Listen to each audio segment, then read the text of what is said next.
Let's solve part E now. So it is not necessary to have all the cars inspected. Show that if sellers have to bear the cost of inspecting, then the sellers of the bad cars will honestly declare that their car is bad, such that only good cars are going to be inspected.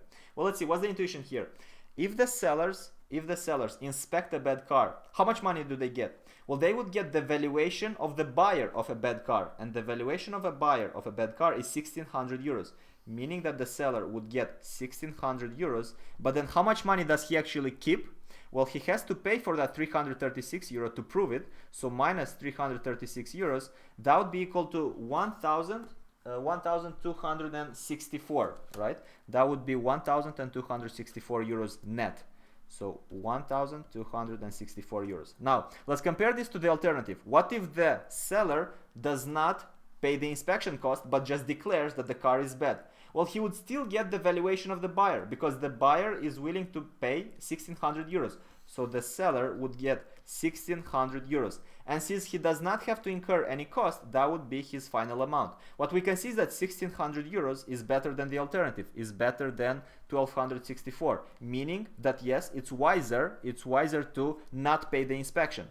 So no inspection for a bad car.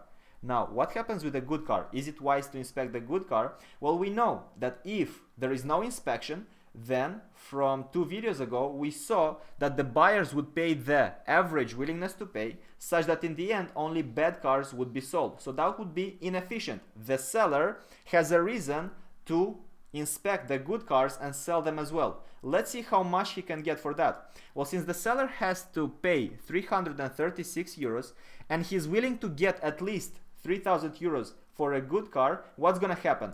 Well, the seller must get at least 3000 euros, but he must also compensate now the 336 euros for the inspection, meaning that for a good car, the seller must get now 3000 plus 336 euros, which is 3336 euros at least. That's the minimum that the seller must get to inspect and sell the good cars. And that works out because this is less than the valuation of the buyer. This is less than the 4000 euros that the buyer is willing to pay, meaning that yes, good cars can be inspected and they will be inspected and they will be sold. So we have efficiency over here with the good cars. Now, what's the actual price that the seller is willing to accept? Well, just like we said, it has to be minimum 3336 euros and at most 4000 euros. And if he does get 4000 euros for the good car, then net at home in his pocket he keeps 4000 minus 336, which is the cost of inspection,